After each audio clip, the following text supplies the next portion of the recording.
भजन कैसे करना चाहिए? कैसे करना चाहिए भजन? भजन छिपकर करना चाहिए। बोलो भक्तवत्सल भगवान की जय। किसी को पता ना चले कि आप क्या कर रहे हो। सुमिरन ऐसा कीजिए, संत मलुकदास जी कहते हैं, सुमिरन ऐसा कीजिए दूजा लखे न कोय, होठ न फरकत देखिए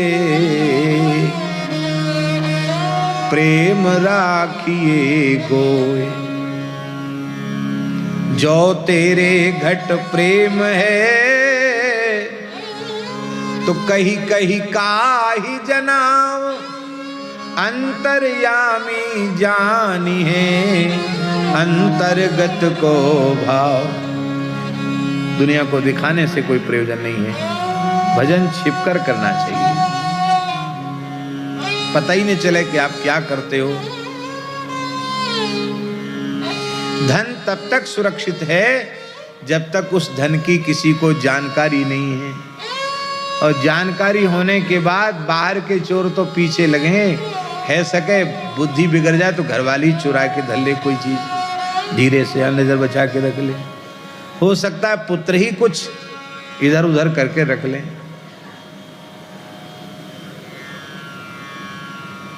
चोरों से भय तो पीछे होता है। सबसे बड़ी संपत्ति है भजन, और वो बहुत छिपा करके। इसलिए बड़ी विनम्र प्रार्थना है, भगवान की अत्यंत कृपा होती है तब यत् किंचित कुछ अच्छी बातें मन में आती हैं, ध्यान में आती हैं, अनुभूतियाँ होती हैं। उन अनुभूतियों का प्रकाश जैसे तैसे के सामने नहीं कर। अच्छी बात तो एक प्रकाश करना ही नहीं चाहिए। यदि संभव हो, आवश्यक समझ में आवे कि कहना जरूरी है, तो अपने गुरुजनों से इस दृष्टि से कहना चाहिए कि हमारा वह मार्ग और आगे बढ़े। प्रचार प्रसार की दृष्टि से नहीं, प्रचार प्रसार से बच करके भजन करना चाहिए। लोक मान्यता अनल सम कर तप कानन दाह। लोक की जो मान्यता है वो भयंकर अग्नि के समान है, वो साधन रूपी, तपस्या रूपी, भजन रूपी जंगल को जलाकर खाक कर देती है। लोक मान्यता से बच करके भजन करें। एक संत थे, गौड़ीय संत थे, मिथिला क्षेत्र के थे, उनका नाम था श्री विपिन बिहारी दास जी। उन्होंने एक घटना सुनाई थी बहुत प्राचीन काल की। उन संत का क्या नाम है वो तो मैं विस्मृत हो गया, मुझे स्मरण में नहीं है, लेकिन एक घटना उन्होंने सुनाई थी कि एक संत थे, बड़े उच्च कोटि के भजन आनंदी महात्मा थे, बहुत उच्च कोटि के। अहर्निश भजन, हरि तज किमपि प्रयोजन नहीं, ऐसे थे। भगवान को छोड़ के कोई प्रयोजन ही नहीं। और श्री जनकपुर में विराजते थे, तो प्रतिदिन जानकी महल में आकर एक बार दर्शन करते थे बस किशोरी जी का, अब फिर अपनी कुटिया में चले जाते। धीरे धीरे भजन की सुगंध फैली और भीड़ बढ़ने लगी। सेठ, साहूकार, राजा, महाराजा जो आओ, चलो बाबा के दर्शन करें। हमें बड़े परेशान हो गए कि क्या करें। जानकी महल में दर्शन करने जाते और लोग रास्ते में भीड़ खड़ी हो जाती। अरे बोले तो दर्शन का सुख भी छिन गया, क्या करें। रहना तो जनकपुर धाम में ही है, भजन तो करना ही है, तब क्या करें। युक्ति सोचो, ये भजन बचे कैसे। बोलते किसी से नहीं थे, और श्रद्धा लोगों में होती है तो उनके दर्शन से लोगों की इच्छाएं पूरी हो जाती। तो जनकपुर की ही एक वेश्या थी, बहुत सुंदर नृत्य करती थी। आप एक दिन रात्रि को उसके यहाँ चले गए अपनी कुटिया से। अब कुंडी खटखटाई, उस देवी ने द्वार खोला, सोचा कोई पुरुष आया होगा धनाढ्य, देखा कि तो महान संत हैं। अब वो देखकर अवाक रही, तब तक तो वो महापुरुष उसके चरणों में पड़ गए और रोते हुए बालक के समान कहा कि माता, आप अपने इस बालक को बचा लो, मैं धाम छोड़कर जा नहीं सकता, यहीं रहकर किशोरी जी के चरणों में भजन करना है, और लुटेरे पीछे पड़ गए हैं मेरे, मुझे भजन नहीं करने देते हैं, आप मेरे ऊपर कृपा करो।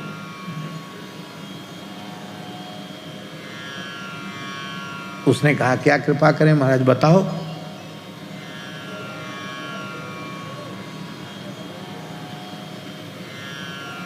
तो उन्होंने कहा कि बस कृपा यही करो कि तुम्हारा घर तो बहुत बड़ा है,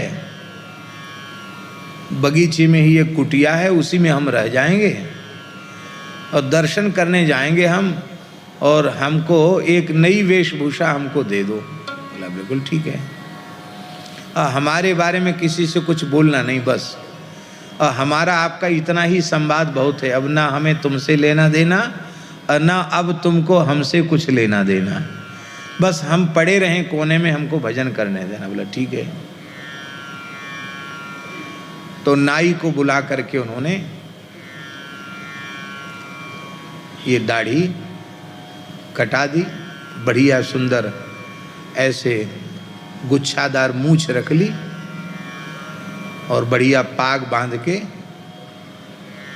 और बढ़िया रेशमी कुर्ता घुटने तक का और चूड़ीदार पैजामा और एक छड़ी चांदी की मूठ जड़ी हुई बढ़िया छड़ी लेके अब गए। अच्छी बातें प्रसिद्ध नहीं होती, ये बातें बहुत जल्दी प्रसिद्ध होती। अरे बाबा कहाँ गया, अरे बाबा तो वहां चला गया। अब तो लोगों ने अरे राम राम, कुछ नहीं, अरे बेकार, सबकी नाक कटा दी, सर्वनाश कर दिया, अब कोई भीड़ भाड़ नहीं, वहां कौन जाए। उसने भी लोगों का संपर्क सर्वथा त्याग दिया, उसे अब क्या जरूरत थी, उसको तो महानिधि मिल गई थी और वे नित्य प्रति 24 घंटे में अपने नियम के अनुसार जानकी महल में जाकर भगवान का दर्शन करते, एक कोने में खड़े होकर घंटों तक उनके प्रेमाश्रु बहते रहते, श्री ठाकुर जी का दर्शन करते, फिर चले जाते।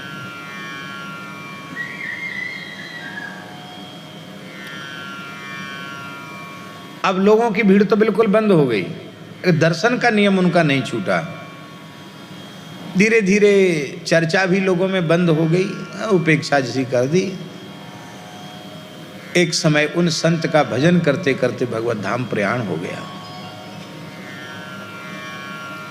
प्रयाण जैसे ही हुआ